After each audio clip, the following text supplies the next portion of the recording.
Hello everyone, Rahul here. आज हम Manjeet Basra murder case के बारे में बात करने वाले हैं। आज की कहानी ऐसी है जिसमें हम लोग देखेंगे कि मनचाही जिंदगी मिलने के बाद भी सब कुछ प्लानिंग के अकॉर्डिंग होने के बाद कैसे किस्मत की रुख पलट जाती है। जहाँ पे दुख और परेशानी 9 के बराबर होने वाली थी, वहाँ भी क्राइम अपना पैर पसार ही लेता है।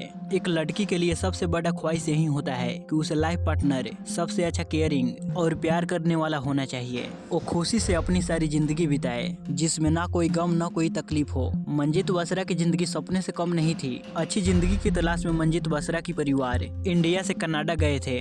मंजीत अपनी जिंदगी में सब कुछ पहले से ही प्लानिंग कर रखी थी, उसने अचीव भी किया था। मंजीत एक टीचर बनना चाहती थी और इसी दौरान उसकी मुलाकात उसके लव पार्टनर मुख्तियार पंगाली से हुई। मुख्तियार और मंजीत को पहला प्यार हुआ था, यानी कि दोनों एक दूसरे से काफी ज्यादा प्यार करने लगे थे। दोनों शादी करना चाहते थे और इसके लिए इनके परिवार भी राजी थे। अच्छा कैरियर, मनचाहा लाइफ पार्टनर और फैमिली का सपोर्ट। मंजीत की लाइफ सही मायनों में किसी सपने से कम नहीं थी।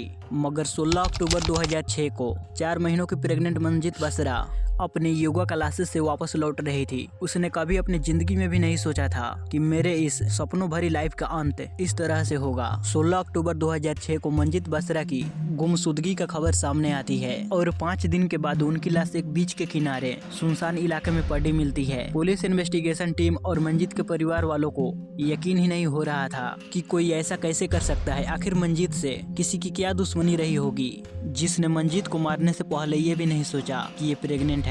ऐसा करने वाला शैतान से कम नहीं बल्कि वो शैतान ही होगा। इस केस ने मंजीत के परिवार सहित हर किसी को झकझोर कर रख दिया था और इससे भी हैरान कर देने वाली बात तब सामने आई जब इस हत्या के कातिल के बारे में मालूम पड़ा। आखिर क्या हुआ था मंजीत के साथ, कौन था इन सब के पीछे, इन्हीं सारी वाकया के बारे में मैं आपको इस वीडियो में आगे डिटेल में बताऊंगा, तो आप इस वीडियो को अंत तक जरूर देखिएगा।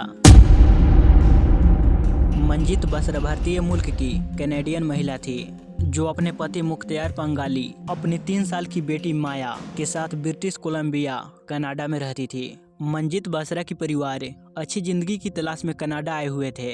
मंजीत के परिवार ने अपने बच्चों को हर खुशी देने के लिए काफी ज्यादा प्रयास किए थे। मंजीत का बचपन काफी खुशहाल बीता था। हर लड़की की तरह मंजीत का भी एक सपना था। उसने बहुत पहले से ही सोच रखा था कि मुझे क्या करना है और उसे कैसे करना है। उसने अचीव भी किया। वो एक टीचर बनना चाहती थी। इसके लिए मंजीत ने यूनिवर्सिटी से टीचर की पढ़ाई भी की और इसी बीच उसकी मुलाकात मुख्तियार पंगाली से हुई। मुख्तियार का परिवार भी इंडिया से ही बिलोंग करता था। मुख्तियार भी अपनी टीचर बनने की करियर को पूरा करने के लिए कनाडा आया था पढ़ाई के लिए। मुख्तियार दिखने में काफी ज्यादा हैंडसम और खुश मिजाज शख्स था। मंजीत बसरा देखते ही उसे पसंद करने लगती है। मुख्तियार भी मंजीत को पसंद करता था। जब दोनों के परिवार वालों को मालूम पड़ा कि ये दोनों शादी करना चाहते हैं तो दोनों परिवार काफी ज्यादा खुश हुए। मंजीत के परिवार वालों को भरोसा था कि मुख्तियार एक अच्छा और जिम्मेदार लड़का है जो हमारी बेटी को हमेशा खुश रखेगा। 1997 में मुख्तियार और मंजीत ने शादी कर ली। उनके परिवार वालों के नज़र में ये परफेक्ट कपल थे। मगर अब कुछ सालों के बाद मंजीत को अपनी शादीशुदा जिंदगी में कुछ प्रॉब्लमों का सामना करना पड़ा जब उसका पति मुख्तियार का असली चेहरा उसके सामने आया। मुख्तियार एक कंजर्वेटिव फैमिली से बिलोंग करता था और उसकी सोच भी ऐसे ही थी। उसके मुताबिक उसकी पत्नी यानी मंजीत को उसके लिए खाना बनाना चाहिए, उसकी सेवा करनी चाहिए। जब वो घर लौटे तो उसके लिए टेबल पे मनपसंद खाना बना होना चाहिए। मंजीत मुख्तियार की इस बर्ताव से काफी ज्यादा परेशान थी। वह एक मजबूत दिल मेहनती लड़की थी। उसने अपने लाइफ में सब कुछ प्लान कर रखा था और उसे हासिल भी किया था। उसने कभी सोचा भी नहीं था कि मुख्तियार का ख्याल ऐसा होगा। जब मंजीत ने अपने शादीशुदा लाइफ में हुई प्रॉब्लम के बारे में अपनी बहन और दोस्तों को बताई तो सभी ने उसे यही कहा कि ये तुम्हारी मैरिज लाइफ की अभी शुरुआत है। ऐसी छोटी मोटी प्रॉब्लम आते रहते हैं, तुम्हें बस जरूरत है तो पेशेंस रखने की। कुछ समय बाद ये प्रॉब्लम खुद ही ठीक हो जाएंगे। किसी ने भी मंजीत की बातों पे ज्यादा ध्यान नहीं दिया। मंजीत ने जिस तरह अपनी बाकी लाइफ की प्लानिंग की थी उसी तरह वो अपने प्रेगनेंसी को लेकर प्लानिंग की थी। वो माँ बनना चाहती थी और 6 साल बाद उसका सपना भी पूरा हुआ। 2003 में मंजीत ने एक बेटी को जन्म दिया जिसका नाम वो माया रखी। मंजीत काफी ज्यादा खुश थी। मुख्तियार भी काफी ज्यादा खुश था। वो अपना ज्यादा से ज्यादा टाइम अपनी बेटी माया के साथ ही बिताता था। मुख्तियार अपनी बेटी से काफी ज्यादा प्यार भी करता था और उसका अच्छे से ध्यान भी रखता था। सभी को लग रहा था कि मंजीत की लाइफ में जो प्रॉब्लमें आ रही थी वो सब कुछ अब ठीक हो गया है। मगर ये तो बस शुरुआत थी। माया के जन्म के बाद मुख्तियार मंजीत को और भी ज्यादा परेशान करने लगा था। वहाँ देर रात तक शराब पीता और घर से बाहर ही रहता। वहाँ रात के समय आता तो एक्सपेक्ट करता कि मेरी पत्नी मेरे लिए खाना बनाकर इंतजार कर रही हो, जबकि मंजीत अपनी प्रेगनेंसी के बाद केयर और सहारा चाहती थी। वो अपने पति के बर्ताव से काफी ज्यादा टूट गई थी। मुख्तियार देर रात तक बाहर रहता। जब मंजीत सवाल उठाती तो वो मंजीत के साथ ही झगड़ने लगता। मंजीत की मुश्किलें और भी ज्यादा खराब हो गई। मुख्तियार के इस बर्ताव की वजह से वो डिप्रेशन में चली गई। उसने जो ख्वाब देखे थे उसकी आंखों के सामने ही सब कुछ टूटता हुआ दिखाई दे रहा था। उसे समझ नहीं आ रहा था कि मैं क्या करूं। उसे समझ आने लगा था कि मैंने बहुत बड़ी गलती कर दी मुख्तियार को समझने में। फिर भी उसने मुख्तियार के साथ जो सपने देखे थे उसी आस में मुख्तियार के साथ रहने लगती है। वहाँ फिर से मुख्तियार का प्यार पाना चाहती थी। वो एक और बच्चा चाहती थी, मगर रोज के लड़ाई झगड़ों को देखकर उसे लगने लगा कि अब ये मुमकिन नहीं। मगर कुछ समय बाद फिर से मंजीत की खुशियाँ लौट आई और वो प्रेग्नेंट हो गई। इस बात से मुख्तियार भी काफी ज्यादा खुश था। पहले तो मंजीत को लगा कि दूसरे बच्चे को लाना ठीक नहीं होगा, क्योंकि हमारा रिश्ता अब टूटने सा हो गया है। मगर अचानक ही मुख्तियार पूरी तरह बदल गया था। वहाँ पहले की तरह मंजीत से प्यार करने लगा था। इससे मंजीत काफी ज्यादा खुश हुई। उसे लगा कि मेरा खोया हुआ प्यार वापस मिल गया। मंजीत के परिवार वालों को लगा कि फिर से मुख्तियार और मंजीत की गाड़ी पटरी पे आ गई है। मगर उन्हें क्या मालूम था, ये खुशी तो चंद पलों की थी। 18 अक्टूबर 2006 को मंजीत योगा क्लासेस के लिए निकली हुई थी, मगर इसके बाद से वो घर वापस नहीं आई थी। अगले दिन मंजीत के पति मुख्तियार मंजीत के घर वालों के पास कॉल कर बताया कि कल से ही मंजीत घर पे नहीं आई है, मुझे काम पे जाना है और माया को भी स्कूल जाना है। मंजीत के घर वाले मंजीत की बहन के पास कॉल की और ये सारी वाकया के बारे में बताई। मंजीत के घर वाले मंजीत के सभी दोस्तों के पास कॉल कर पूछा, मगर मंजीत किसी के यहाँ नहीं गई थी। अक्सर जब भी मंजीत और मुख्तियार का झगड़ा होता था तो बिना किसी के बताए होटल या फिर अपने किसी दोस्त के यहाँ चली जाती थी, ताकि वो कुछ समय शांति से मुख्तियार के बगैर बिता सके। सभी को लगा कि कुछ ऐसा ही इस बार हुआ होगा, वहाँ खुद ही वापस आ जाएगी। मगर इस बार वो अपनी बेटी माया को छोड़कर गई थी, जबकि वो ऐसा नहीं करती। सभी को शक हो गया कि हो ना हो कुछ तो गड़बड़ है। मंजीत अपनी बेटी को अकेला कभी भी इतनी देर तक नहीं छोड़ती थी और आखिर 26 घंटे के बाद मुख्तियार ने मंजीत की मिसिंग कंप्लेंट लिखवाई। मुख्तियार ने हॉस्पिटल में भी कॉल किया था कि कहीं मंजीत का कोई एक्सीडेंट तो नहीं हो गया। वहाँ अपने हर पहचान वाले के पास कॉल कर रहा था कि किसी ने मंजीत को देखा हो, मगर कहीं से भी कोई जवाब सामने नहीं आया। सभी को चिंता होने लगी। सभी को लगा कि मंजीत को किसी ने किडनैप कर लिया है। मुख्तियार काफी ज्यादा दुखी और परेशान था। हर कोई इसे आकर दिलासा दिए जा रहे थे। कहीं से भी किसी भी तरह का इन्फॉर्मेशन सामने नहीं आ रही थी। इन्वेस्टिगेशन में फोन कॉल को ट्रेस किया गया तो कोई इन्फॉर्मेशन खास नहीं मिला।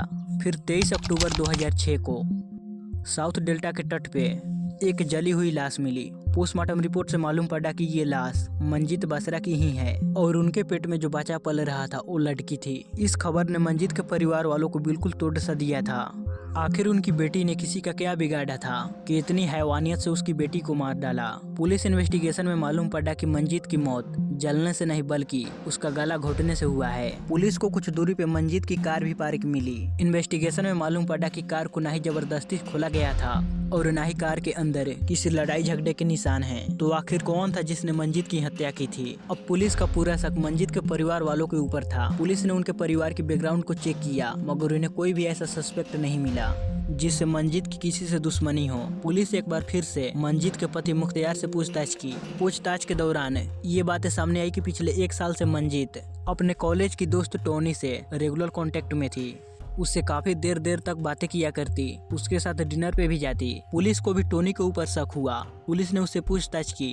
पहले तो पुलिस को लगा कि ये लव ट्रायंगल या फिर कोई अफेयर का केस है, मगर टोनी से बात करने पे ये मालूम पड़ा कि मंजीत का रिश्ता टोनी से कुछ ऐसा नहीं था जैसा कि मुख्तियार ने बताया था। टोनी और मंजीत दोनों बस एक बेस्ट फ्रेंड थे। इस बात की पुष्टि तब हुई जब टोनी के लिए डिटेक्टिव टेस्ट में सारे सवाल पूछे गए और एक बार फिर से पुलिस ने मुख्तियार से पूछताछ की।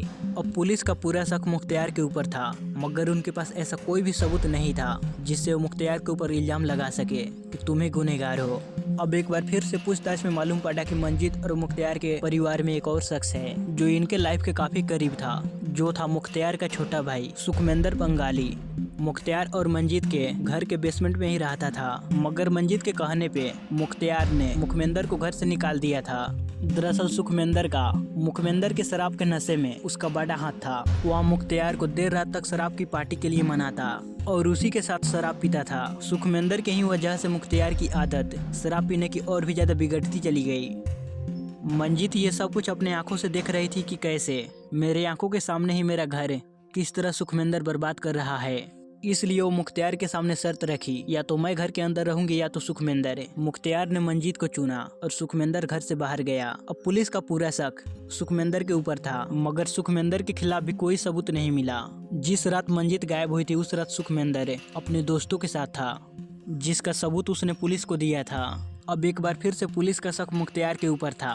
मंजीत ने उसके भाई को घर से बाहर निकाल कर उसके मर्दानगी और उसके ईगो को हट किया था, जिस वजह से मुख्तियार के मन में मंजीत के लिए नफरत पैदा होने सी लगी थी। सबको मालूम पड़ चुका था कि मुख्तियार और मंजीत का रिश्ता सिर्फ ऊपर ऊपर से ही दिखावा है, जबकि इनका रिश्ता तो टूटने की कगार पे है। मगर ये फिर भी मुख्तियार को पुख्ता सबूत नहीं बनाता क्राइम सस्पेक्ट बनाने के लिए।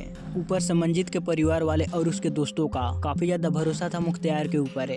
उनके लिए तो मुख्तियार एक बहुत बड़े दुख को झेल रहा था। ऐसे में पुलिस को कहीं से भी लीड नहीं मिल रही थी, तो पुलिस ने डिसाइड किया कि हम फिर से सभी सबूतों की जांच पड़ताल करेंगे। इन्वेस्टिगेशन में मालूम पड़ा कि कार की सीट काफी पीछे घिसकाई गई है, जिससे लग रहा था कि 6 फुट लंबा इंसान ही ऐसा कर सकता है। इसका मतलब ये है कि मंजीत खुद ही अपनी गाड़ी को चलाकर यहाँ पे नहीं लाई थी।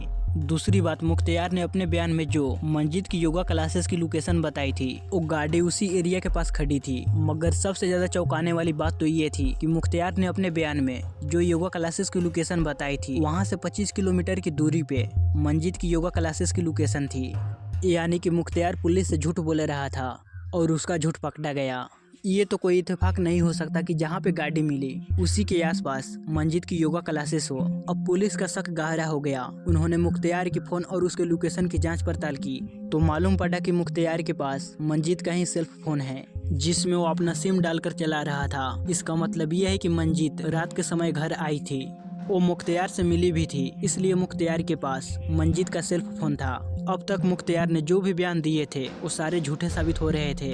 अब आखिरकार पुलिस के हाथों एक पुख्ता सबूत मिला। उन्हें सीसीटीवी कैमरा में मुख्तियार अपने घर के पास गैस स्टेशन से एक पुराना न्यूज़पेपर और एक लाइटर खरीदते हुए देखा गया था। मुख्तियार सिगरेट नहीं पीता था और वो पुराना न्यूज़पेपर क्यों खरीदेगा? जवाब साफ था, मंजीत को जलाने के लिए। अब पुलिस के हाथों पुख्ता सबूत लग गई थी। 6 महीनों के बाद 12 मार्च 2006 को पुलिस ने मुख्तियार पंगाली को मंजीत बसरा के मर्डर केस में गिरफ्तार कर लिया। पहले तो मुख्तियार इस दावे को झूठा बताते हुए खुद को निर्दोष बताया, मगर पुलिस इन्वेस्टिगेशन में सच सामने आया और फिर मुख्तियार ने अपना गुनाह कबूल किया। मुजरिम पकड़ा गया था, मगर सवाल वही था कि आखिर क्या हुआ था 16 अक्टूबर की रात? क्यों मुख्तियार पंगाली ने अपनी ही पत्नी को इतनी बेरहमी से जलाकर मार दिया था और अपने ही 3 साल की बच्ची की माथे से मां का साया छीन लिया? मुख्तियार ने बताया कि मंजीत की योगा क्लासेस के बाद मैंने खुद मंजीत को घर ले गया। घर आने के बाद मुख्तियार और मंजीत के बीच झगड़ा हुआ। गुस्से में मुख्तियार मंजीत का गला दबाकर मार डाला, फिर उसकी लाश को साउथ डेल्टा के बोट कोसवे में ले जाकर जला दिया ताकि कोई भी सबूत पुलिस को न मिले। मार्च 2011 को मीडिया बयान के अनुसार हत्या की कोई भी ठोस वजह सामने नहीं आई थी, मगर मुख्तियार ने इन्वेस्टिगेशन के दौरान हत्या की वजह बताई, ऐसी वजह जिसे सुनकर हर कोई हैरान था।